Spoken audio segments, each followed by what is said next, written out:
Bonjour mes amis, it's me Sophia Beaumont returning once again with the next chapter of The Spider's Web. If you would like to get yourself a paperback or ebook copy, you can find links to my Amazon store as well as my Etsy store in the box below. Anything ordered through my Etsy store, you not only get a free ebook copy of The Spider's Web, but everything comes signed and there's extra swag and goodies that come along with it. So without further ado, I'm going to dive right in. Today we are reading Chapter 4, Unraveling.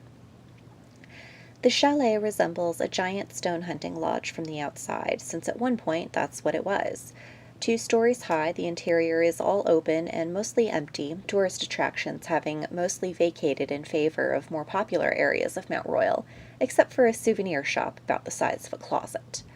The building boasted a massive stone terrace with a breathtaking view of the city center. I claimed a spot at the railing, staring out at downtown without seeing it. My head still spun with images from my dream. Vision? Memory? What was it? Micah stood behind me. Hesitantly, he placed a hand on my shoulder. Sensing I wouldn't pull away, he wrapped his arms around me. I needed a hug after that. It didn't matter if it came from a ghost or my worst enemy or my mom. I just needed the contact. What was that? There was no one around, but I still whispered, afraid of speaking too loudly. I don't know. You were there. I know. I saw it, but I don't remember it. How can you not remember it? You don't remember it either. That's different. You're a ghost or something. Shouldn't you?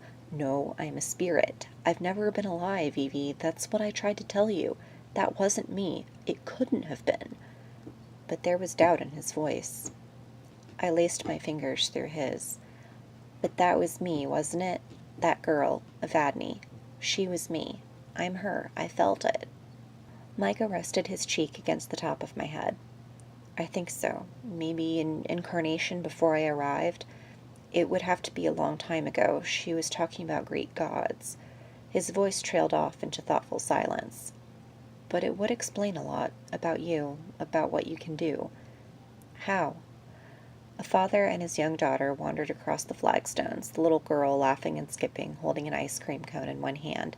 Her father put a quarter into the magnifiers and hoisted her up so she could see the city below. Not here, Micah said, pulling away. The mountain is crisscrossed with an enormous network of trails.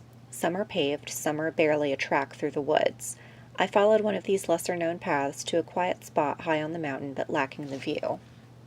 Surrounded by dense forest, the circle of 3 boulders the size of smart cars had been my thinking place since I'd come to Montreal. I discovered it by accident one day when I was out walking, and now it was my favorite spot when I needed to get away from people but also didn't want to be at home. A steep 5-meter drop on one side, a narrow, almost invisible trail, no view to speak of, and only enough room for 1 or 2 people to sit comfortably meant it was not a place easily stumbled upon by accident. I slid down the side of one of the boulders into the soft, mossy hollow between them.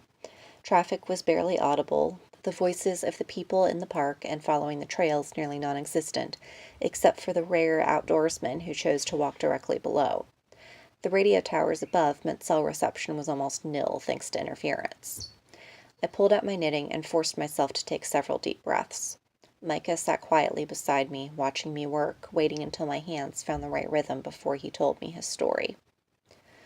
Every human soul has at least a couple of others attached to it from the time it takes up residence in a newborn child.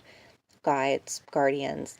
Sometimes the souls of loved ones take up those roles, but more often than not it's spirits. While a human child might one day become a ghost, a spirit is something different entirely. We've never been and never will be alive. We're not compatible with human bodies. We just kind of ride along, providing a sixth sense. Warnings against danger, that kind of thing. I don't remember the first time I saw your soul, at least not clearly, only that there was nothing and then there was light, and when I followed it, it led me to you, or rather, one of your former incarnations. I stayed with her for 18 years, through war, plague, and famine. I watched her family crumble from nobility to slaves over the course of a week until she was killed by her new master. She was an innocent bystander in someone else's war. She was in the wrong place at the wrong time, and I couldn't warn her to get away. Eugenia didn't deserve that. She brought her father meals every day at the library. They used their wealth to help the less fortunate in Alexandria. It was just the two of them. All they wanted to do was read and learn and protect the knowledge they had for the future, but instead they were murdered. Wait, are you saying that in a past life I was at the Library of Alexandria? Micah nodded.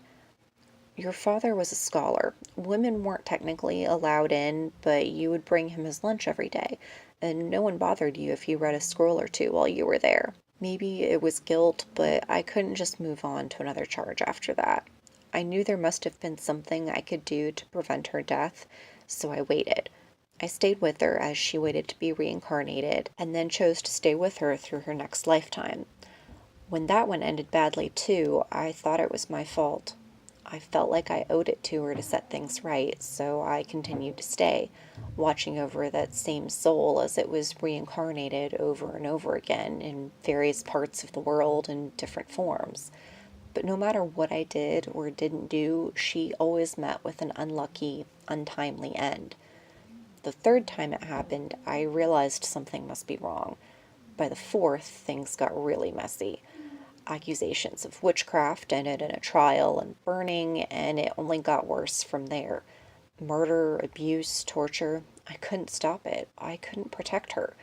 No matter what I did, I was bound to watch her, you, suffer in silence, always alone. And every time you've been reincarnated, you've gotten a little bit weaker, a little less able to fight. Italy, England, the New World, the Old West. No matter where or when, it's always been the same. Then, last time, when I looked at him, he wouldn't look at me, his face full of pain. Staring at a point in the distance, he continued slowly. Your name was Jenny, then. It was the 1930s, and not a great time to be much of anywhere, but a little farming community in the middle of the Dust Bowl, that was probably the worst. Your Jenny's family was horrible. Youngest of 12, she grew up being abused in every way possible by brothers, cousins, her parents. If her mother thought she was bad, she'd lock her in a closet, sometimes for days on end with no food. When she was 16, she met and married a man who promised to take care of her, but he was just as bad as what she was running from, if not worse. I couldn't remember any of this, but the more I listened, the more it sounded like a story I might have heard when I was a kid, but none of the details sounded familiar. When Micah continued, his voice was so low I almost couldn't hear it. When Jenny found out that she was pregnant, she knew that bringing a child into that house would be the worst possible thing she could do. He looked at me with tears in his eyes. I wanted to convince her to run, but she had no place to go and no way to get there. The things that her brothers had done to her as a child left her disabled. She wouldn't be able to work even if she could find a job. There weren't a lot of resources back then for battered women, and none of them were nearby. Her nearest neighbors were miles away, and as far as they knew, her husband was a pillar of the community, one who was always looking out for others, especially young girls. But he was preying on them. It wasn't hard to fill in the blank. Micah nodded. She found out only a few weeks after discovering the baby. She hadn't told her husband. She came downstairs in the middle of the night to find another girl in the same situation, begging him for help. He denied everything, and when she still wouldn't leave, he threatened her. Jenny waited until he went back to bed. He drank himself stupid all the time, so she waited until one night when he was passed out. Then she slipped out of bed and did the only thing she felt was left. She killed him. She got a can of kerosene from the kitchen and poured it on the bed and lit it on fire. I sucked in a breath, but he wasn't done. Jenny couldn't run. She could barely walk most days. She had no place to go and knew she would never make it to one of the neighbors on her own. She also knew what she was doing was murder. Over the years, she'd heaped all of the blame for everything onto herself. So, when she lit the match, she didn't run. She went to the closet and shut the door. I didn't know what to think or how to respond. I watched Micah wipe his eyes, with my mouth open, knitting forgotten in my lap. I couldn't remember any of it, but I felt like I'd failed him somehow. And then to make him go through it again. I'm so sorry. No, don't apologize. Not to me.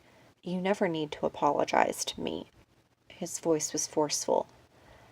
Jenny did what she thought was best, and as often as I've gone over things since then, I don't know what she could have done differently. She lived in almost complete isolation. There was no one she could have gone to for help, and she wasn't physically capable of getting out or defending herself on her own. I tried to find someone to help her, but there was no one within my range. "What's your range?" I asked, suddenly curious. He shrugged. "It varies. Sometimes it's only a few meters. Sometimes I can go up to a kilometer." With his knees drawn up to his chest, he stared at his hands. I held her hand at the end. I always did that. But I think you might have seen me that time. I reached for his hand now. "I don't know. I don't remember. But I'm glad I can see you now."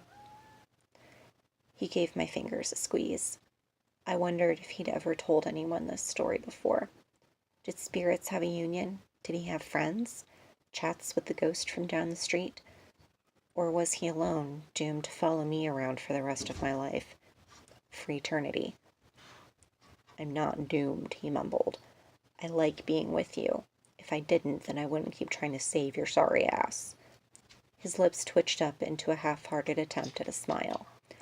"I chose to be with you, and I will continue to choose to be with you no matter what. It doesn't matter if you can see me or not, or if you don't believe me or think you're crazy. I'm right where I want to be." Masochist. But I smiled and scooted over to sit beside him. "Yeah, well, it's an occupational hazard." I laid my head on his shoulder. "So how is it I can see you now? I mean, that's, 8 lifetimes lived when I had no idea you existed, and now all of a sudden you're here?"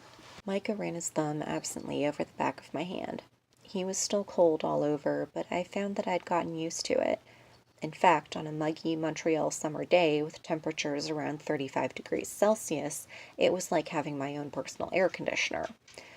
When a person dies violently, it damages their soul, bruises it, if you will. Eventually, those bruises will heal, but they might leave a scar or a mark of some kind, a particular behavior or way of thinking that's the result of the trauma. When they take their own life, however, the damage is much more severe. It fractures it. One fracture it might be able to heal from over a few centuries, but 2, those are cracks that won't heal again. It's less like a broken bone and more like a mirror. Once the glass is broken, you can't repair it, you can only replace it. But I think those cracks are the reason you can see me. Your mirror might be cracked, but it isn't broken yet. So what happens when it breaks? Once those pieces begin to flake off, the soul falls apart. It gets recycled. It's no longer a specific soul, but it's cosmic compost to make new souls. So if I'd managed to do it, no more Evie, no more you. He reached up to brush a lock of hair from my face. No more second chances. And you? I don't know. I might be forced to take a new charge. Or the same thing could happen to you. Very possible. So maybe it's a good thing. Micah tugged my sleeve up with one hand, revealing the long scar on my wrist. It wasn't red anymore, but it was still raised and ugly, new-looking. He put a hand over it. Maybe, but if walking away now and never seeing you again meant you could be whole, I would do it. So that was chapter 4. I hope you join me again. Thank you all. Make sure you check out the links down below. I've also got a playlist set up if you need to check out any of the earlier chapters. And I will see you guys later.